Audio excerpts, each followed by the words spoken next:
আসসালামু আলাইকুম এভরিওয়ান, আশা করি তোমরা সবাই ভালো আছো। আর আলহামদুলিল্লাহ আমি অনেক অনেক ভালো আছি। তোমাদের সঙ্গে নতুন একটি ভিডিও নিয়ে হাজির হয়ে গেলাম।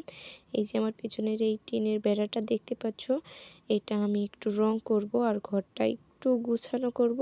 রং করলে যাতে সুন্দর লাগে এর জন্য রং করব। আর তোমাদের সঙ্গে আজ রাতে থেকে ভিডিওটি স্টার্ট করছি। আই হোপ তোমাদের কাছে ভালো লাগবে, কারণ দিনের বেলা রং করলে মেয়ে জ্বালাবে, মেয়ে সারা গায়ে রং মাখবে।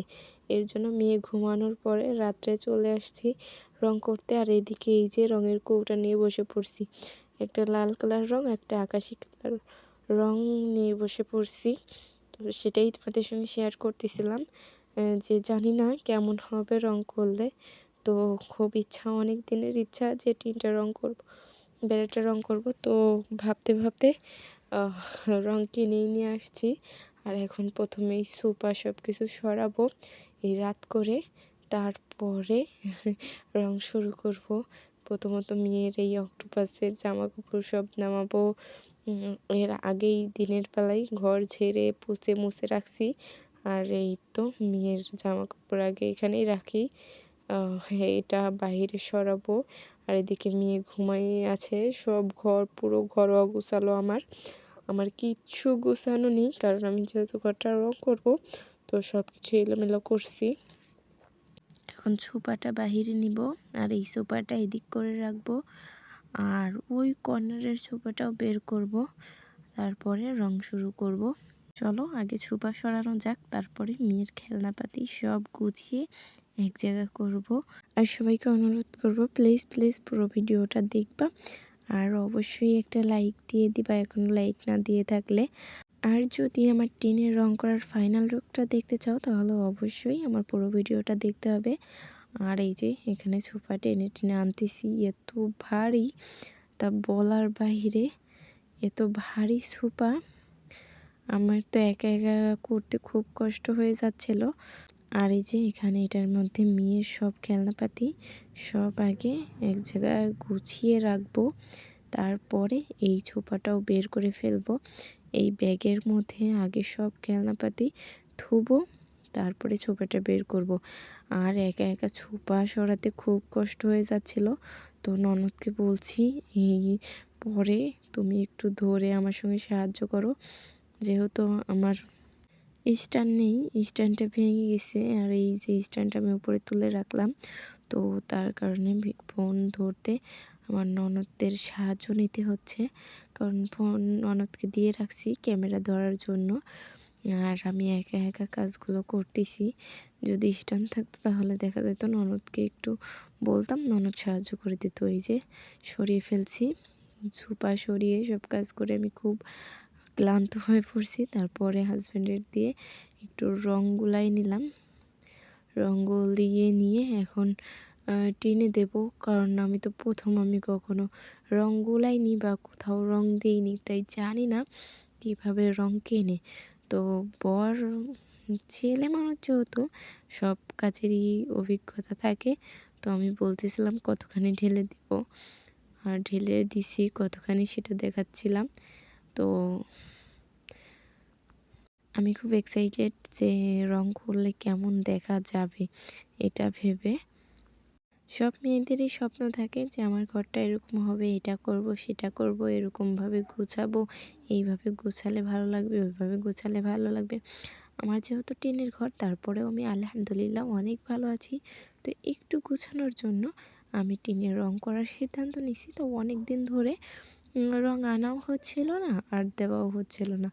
তো পরে একদিন বাজারে গিয়ে রং কিনে আনলাম, আর ভাবলাম যে রংটা করেই ফেলি, দেখি কেমন দেখা যায়।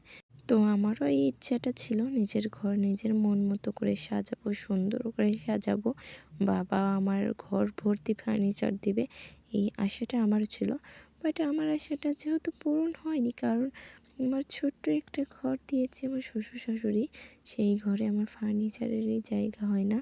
তো আমার এই ছোট্ট ঘরেই আমি এখন সাজানো গোছানো শুরু করছি। আলহামদুলিল্লাহ, আল্লাহ যে পরিস্থিতিতে রাখছেন তাতেই শুকরিয়া আদায় সবসময় করতে হয়, আমিও করি আলহামদুলিল্লাহ।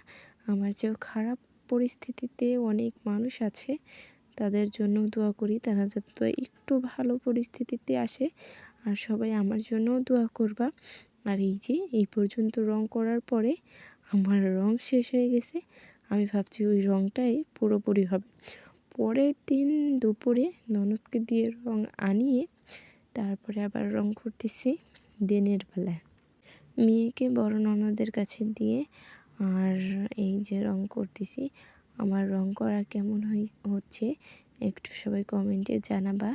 আর অবশ্যই পুরো ঘরটা দেখাবো যে কেমন হয়েছে রং করার পরে ঘর। আমার কাছে তো বেশ ভালো লাগছে। আর যে কথা বলতেছিলাম, সবারই ইচ্ছা থাকে ঘর সাজানো। বাবার বাড়ি থেকে ফার্নিচার ঠিকই আসছে, কিন্তু আমি কোনো ঘর পাইনি। ছোট্ট একটা ঘর পাইছি, সেই ঘরে আমার ফার্নিচারেরই জায়গা হয় না। যাই হোক, কপালে যা আছে তা তো হবেই। এটাই হচ্ছে কথা। আল্লাহ আমার জন্য যা ভালো মনে করে রেখেছে সেটাই আমার জন্য থাকবে। আর টিনের বাকি রং অফ ক্যামেরায় আমি একাই করে নিয়েছি। ননদ কলেজে গেছিলো, ননদ ছিল না। তো ননদ কলেজ থেকে আসার পরে শেষ ফিনিশিংয়ে একটু সে আমার ভিডিও করে দিচ্ছে। যেহেতু আমার একটা স্ট্যান্ড ছিল ভেঙে গেছে, আর স্ট্যান্ড নেই বা ট্রাইপড নেই, এর জন্য একটু কষ্ট হয় ভিডিও করতে। এর জন্য লং ভিডিও আমি তেমন ছাড়ি না। অনেক দিন পরে মন চাইলে একটা দুইটা ছাড়ি। আর আমার ঘরের টিন বেড়া রং করলাম, সেটা দেখাবো না, এটা কি হয়। এর জন্য একটু ননদকে দিয়ে একটু একটু করে ভিডিও করে নিছি, তো তোমাদের সঙ্গে শেয়ার করার জন্য। এই দেখো, আমার টিনের ঘর রং করা হয়ে গেছে। মাঝে মধ্যে একটু বাকি আছে, ওখানে পরে দিয়ে দেব। কেমন হয়েছে রং করা অবশ্যই কমেন্টে জানাবার। যারা এই পর্যন্ত ধৈর্য ধরে আমার ভিডিওটা দেখলা তাদের সকলকে অসংখ্য অসংখ্য ধন্যবাদ। এখনও যদি লাইক না দিয়ে থাকো প্লিজ একটা লাইক দিয়ে দিবা। আর আমার ফ্যামিলির সদস্য না হয়ে থাকলে প্লিজ সাবস্ক্রাইব করে আমার ফ্যামিলির সদস্য হয়ে যাবা। আর ভালো লাগলে লাইক কমেন্ট শেয়ার এবং সাবস্ক্রাইব করবা। জানি ভিডিওটা তেমন ভালো হয়নি, কারণ ক্যামেরাম্যান যেহেতু নতুন, এর জন্য ভিডিওর এই অবস্থা। ফোনের ক্যামেরার আলো অন করেনি, এমনিতে আগের ভিডিওগুলো রাত করে করেছি, ভালো আসেনি, এর জন্য একটু খারাপ হয়েছে। তো তোমরা যদি একটু আমাকে সাপোর্ট করো, আমি এই ভিডিও নিয়েই সামনে আগাতে পারি। এই যে আমার রং করা কমপ্লিট। তো প্রথমে দুইটা কৌটা কিনে আনছিলাম, লাল রং বেঁচেই গেছে। আকাশি কালার রং দিয়েছি টিনে, লাল কালার রং দিয়েছি বাইরে বাটামে। আর আমার আকাশি কালার রং কম পড়ছিল, পরে বড় একটা কৌটা কিনে নিয়ে এসেছি। আর এখন আমি আমার ঘর সুন্দর করে ঝাড়ু দিয়ে তারপরে ফার্নিচার সব ঠিক করব, সোফা ঠিক করব। কারণ 2-3 দিন ধরে আমার ঘরের অবস্থা খুব খারাপ। আমার নিজের কাছেই খারাপ লাগতেছে দেখতে, একটু ভালো লাগতেছে না। কখন আমি ঘর স্বাভাবিকে আনবো সেই চিন্তায় আছি, মানে যে অস্থির ছুটে গেছে। আর এখন সব কিছুর জায়গা মতো রাখবো, যেইখানে যেটার জায়গা সেইখানে সেইটা রাখবো। আগে আলনাটা ঠিক করে কোনো রকম রাখতেছি, তারপরে ছোপা ধোয়ার পালা। একে একে সব ছোপা ঠিক করে ধুবো। সোফাও ধোয়া হয়ে গেছে, বিছানাটা গুছাবো। তুড়ি মেরে বিছানা গুছিয়ে ফেলবো। এরকম তুড়ি মেরে যদি সব কাজ হয়ে যেত তাহলে তো হয়েই যেত, মানুষকে আর কষ্টই করতে হতো না। কোনো রকমভাবে আমার ঘর গোছানো কমপ্লিট। আমি 2 দিন ধরে ঘরে রং করছি, আর 2 দিন ধরে আমার ঘর একদম অগোছালো ছিল। তো ফার্নিচার যেখানে আছে সেখানে করিনি, শুধু সামনেরটুকু করছি। আর খাটের মাথারটুকু করেছি, যতদূর পর্যন্ত হাত যায়, যতটুকু দেখা যায় সেতটুকু করছি। তো এখন রঙের গন্ধে পাগল হয়ে গেছি। 2 দিন ধরে একই গন্ধ শুনতে হচ্ছে বা শুকতে হচ্ছে, এর জন্য।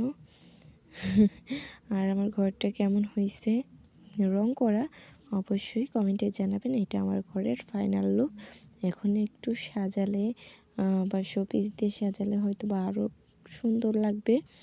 তো আমার ভিডিও আজকের জন্য এই পর্যন্তই। আর আমি এখন রুমে স্প্রে দেব, যেহেতু কিছু ভাল লাগতেছে না। এখন একটু স্বাভাবিক হলাম ঘর গুছিয়ে।